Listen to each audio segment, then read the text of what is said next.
Here at She Be Trippin' the podcast, we talk about matters of the heart, matters of the mind, matters of the spirit, and we talk about systems that I've created to my happiness. And hopefully you can take a few tidbits, a little tips and tricks, some nuggets for you to be able to get to your happy. So listen, today we are going to be talking about journaling. And today, when we're talking about journaling, I want to be able to talk about my journey to journaling and where it started, why I do it, why it's so important to me. And one of the things is that journaling was introduced to me extremely early in my life. My Bible and my journal. And I was an only child for 8 years. So I spent a lot of time by myself. That is where my imagination was developed. I was able to really tap into all of the things that I ever wanted to be or ever wanted to do. Dress up was one of the things that I did by myself. I also always dressed up my cousins. There was always something. And so my little glasses are a reflection of my 5-year-old self. And so we are going to get into journaling and how it has changed my life and how it could potentially change yours. We are also going to have a moment where I am going to pull cards from the Self Edition. This is from Skin Deep, and these are cards that have different questions on them. This is something that you would traditionally play with a group of friends, or this Self Edition you can do by yourself and you can journal. And it basically says here, on a piece of paper, write down your intention, question, or dilemma at the moment. Then select a question randomly from the deck and write down your answers, right? Then number 3, continue choosing cards until you feel you've reached a conclusion. Reread your answers, then save, burn, or bury the paper. And so after I go through what journaling has done for me, we are going to pull some cards together. Where did journaling start for me? It started early, like I've mentioned before.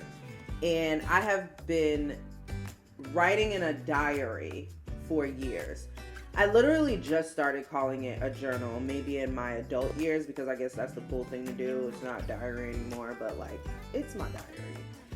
It's where all of my deepest thoughts go. It's where I dump all the things that my brain just can't handle anymore. It's also where I talk to God. It is the main place where I talk to God. I write. Writing is my biggest form of expression.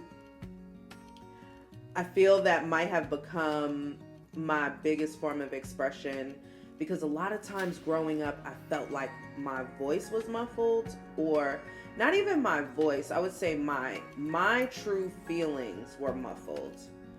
I'm a very emotional person. I was that way as a child. I show emotion through tears. And what that also has evolved into, my emotion through tears comes because I feel, or I have felt many times in my life, that I was not able to express myself. So that brings anger, and anger brings tears. And I know a lot of Black women that actually show their emotion in this way, where anger turns into tears. Like, you ever heard a girl's about to fight or whatever, and then she just start crying? She mad. She not sad, she mad. It's her way of expressing a feeling because there's no other feeling that she can express. So writing has become a form of being able to defend my emotions in a way that there won't be any war against them. So my imagination is large. If you give me the time and the space, I can come up with the most elaborate visions that come to me about where I want to go and what I want to do. Writing all of those things down, having a place where my spirit can be free, has been something that's changed a lot. One thing that has changed is the way that I show up in my life. I show up in my life a whole lot lighter when I am actively journaling, because we're gonna be real, like, we might have habits that we have put into place, but we don't always follow through with them during certain seasons in our life. So I have noticed that when I do stick to that, I am literally like a feather, light as a feather. And one of the big things that helped me with that in my adult life is this book right here, The Artist's Way. So The Artist's Way by Julia Cameron, one of the big things that she talks about is morning pages.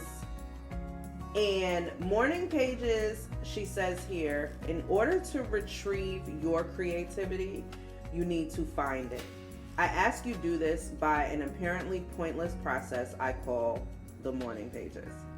You will do the pages daily through all of the weeks of the course, and I hope much longer. I have been doing them for a decade now. Morning pages are 3 pages of free writing first thing in the morning. You wake up, you open your eyes, you pop up, you get the journal, and you start writing. The radio, I would imagine myself on the radio. I would write out what that looked like. All of my biggest dreams and all of my biggest desires. And what's crazy is a lot of that stuff is starting to come to fruition into my life, or already has. And so all of those things started out when I was a kid, and I always urge people to really just tap into their childlike being. Tap into that. You know what I mean? Like, when you are journaling, journal from the 5-year-old self. Journal from the 10-year-old self. I like to talk a lot about how, and 9 times out of 10, whenever I've written about what I want my day to look like, my day has come out even better than what I put out on paper. So that is really a true testament that what you write down, you are absolutely sending up to God and manifesting. So morning pages has been something that I've stressed to my students. That is something that I've stressed to my friends. Morning pages is something that I believe that everybody should tap into, because it just leaves you a whole lot lighter. Journaling can also create your space for daydreaming, all of the things that you want to happen. So me being able to write out what I want my day to look like, that is a form of daydreaming. That is a form of visualizing how I want my day to go. So things like that, if you want to take it back to when you were a kid, that basically started in my childhood bedroom when I wanted to be on stage, when I wanted to be in front of a camera. I would record myself singing. I would write out lyrics. I wanted to be on the radio. I would imagine myself on the radio. I would write out what that looked like. All of my biggest dreams and all of my biggest desires. And what's crazy is a lot of that stuff is starting to come to fruition into my life, or already has. All of those things started out when I was a kid, and I always urge people to really just tap into their childlike being. Tap into that. You know what I mean? Like, when you are journaling, journal from the 5-year-old self. Journal from the 10-year-old self. I like to talk a lot about how I love to time travel. Time traveling is my thing. It's one reason why I love being up in the air and flying, because flying to me feels like time traveling. Like, you're getting to a destination in a quarter of the time that it would normally take you. That's time traveling to me. Going from time zone to time zone is time traveling to me. So I literally take my brain and I time travel, and I think about 14-year-old Tashana. What is it that she wanted? What is that she feeling? Is she proud of me? Does she love me? Is she excited about the person that I am? Is this all that she's ever wanted for me? Like, I tap into the child in me. Because one thing that you always have to remember is that kid is there. That kid is there rooting you on.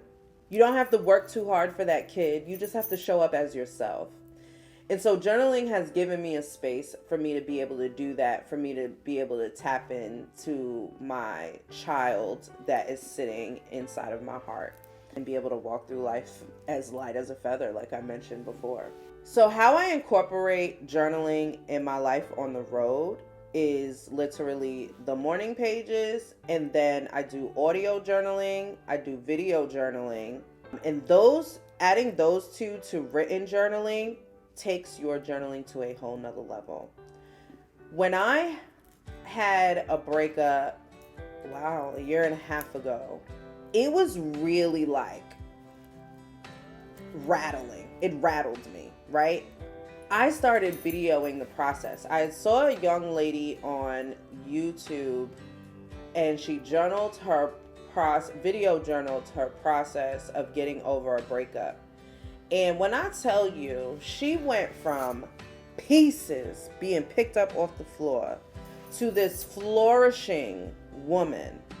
I was like, oh my God, I know that there's an end. And so I don't want to forget none of this. And I started videotaping. When I needed to talk to someone and I had no one to talk to, I turned on the camera. When I needed to just hear my voice say, I'm gonna be better, I'm gonna get better, things are gonna get better, things started to get better. I turned on the camera. Sometimes journaling audibly, if you can't write it out audibly, it can also do the same things because spoken word is so powerful. Then, if you don't want to get on the camera, doing audio was also, doing voice notes in my phone was also another way for me to be able to journal and show up for myself and really like hear the sadness in my voice, hear the happiness in my voice, hear the vibration of where I'm at in this thing. And so audio, video, written, all three of these, you'll be a powerhouse. But if you could just do one, it's going to change everything for you. I'm just going to bring a twist to journaling, and we're going to pull some cards. What I'm having difficulty with, I'm going to be very honest. What I'm having difficulty with is being okay with doing nothing. I always feel like, if I'm going to be completely honest, I always feel like I have to be productive in some way. My thought process has started to shift where I feel my productivity, even if my productivity for the day is for me to rest, that I'm still being productive. That's how I've had to talk to myself so that I could feel like I was still being productive, but still putting myself first and still resting. And so I want to get to a place where like having a day of doing nothing is okay. And why do I feel like I have to add so many things on my plate?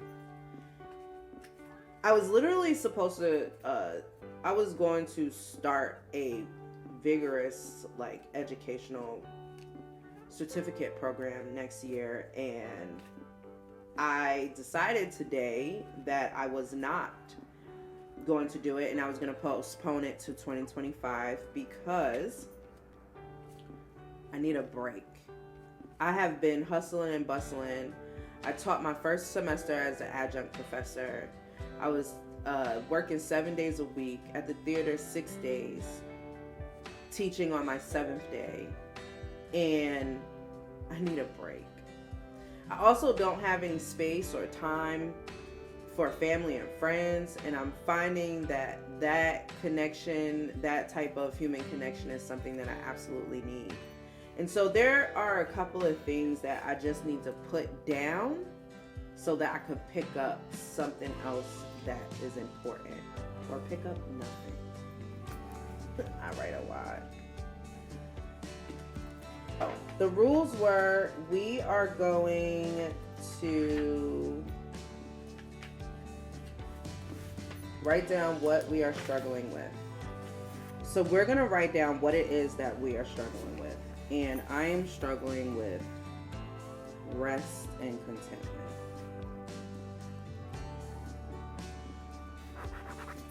Now let's see what cards we pull.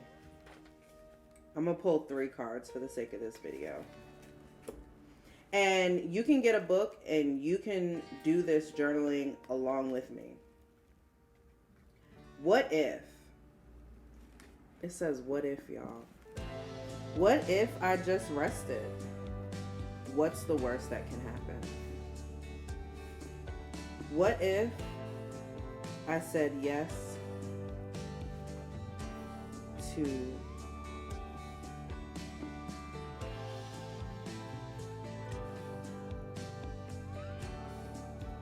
what if I say yes to my happiness? What if?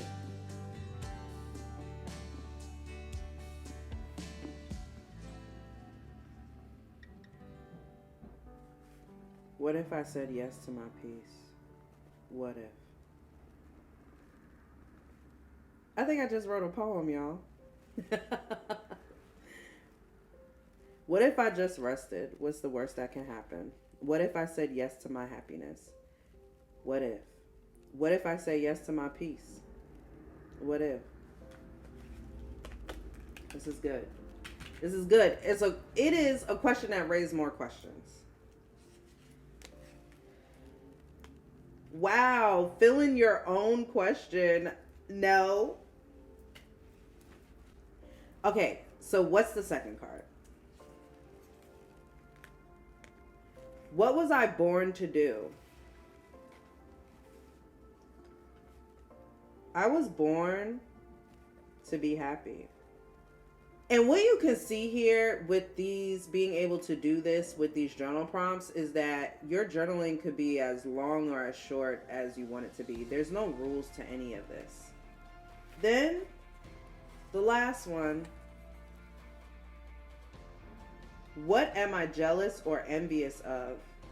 And how is that affecting my decision right now?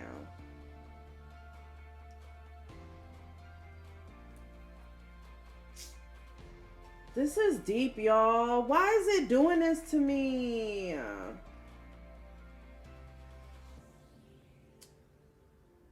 All right, y'all. She be tripping. And I be tripping. And I be learning a lot. And I be vulnerable. Oh, God.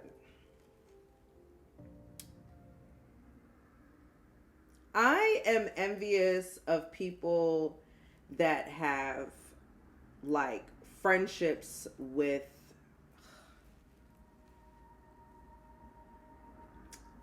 damn fuck. I am envious of people that have friendships with their mothers. The reason why I'm like so emotional about this is because speaking publicly about this type of envy, you know, you love your mother and you don't want to make your mother look any type of way, right? But I have to be okay with speaking my truth and my life experience. And I have since a kid been very envious of people that have friendships with their mothers. The first example of a friendship with their mother is my father and his mother, my Nana, and they talked every day. They talked every single day. When she was alive, they talked every day. She called her son every day. They would have three-way conversations. They would have, and no matter what the result of those conversations was, if it was happy or if it started family drama or whatever, like, they talked every day, like, and I have friends that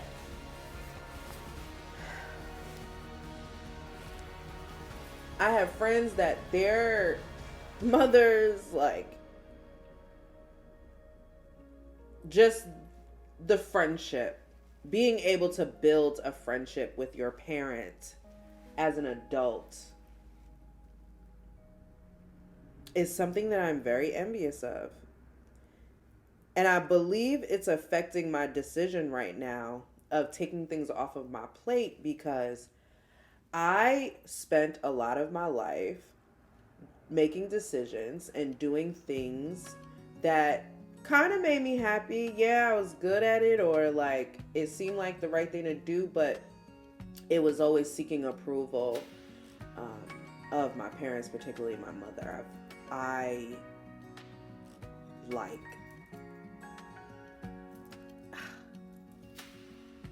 have spent so much of my life wanting my mother's approval, that at this point in my life, I no longer seek that.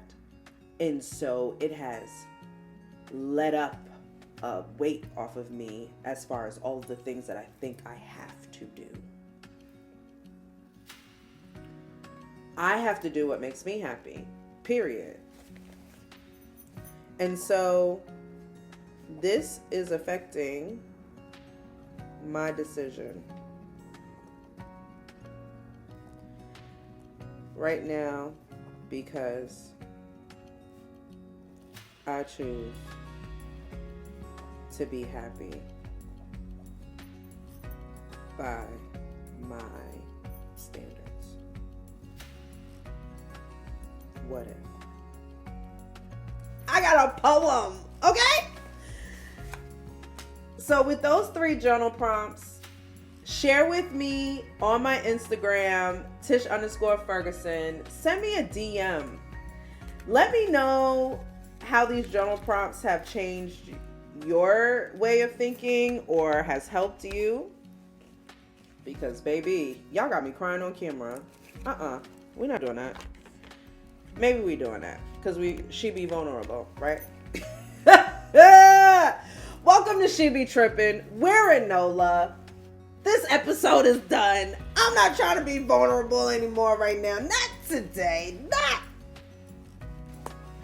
Make sure you stay tuned in, tapped in, subscribe, do all the things, because we are tripping.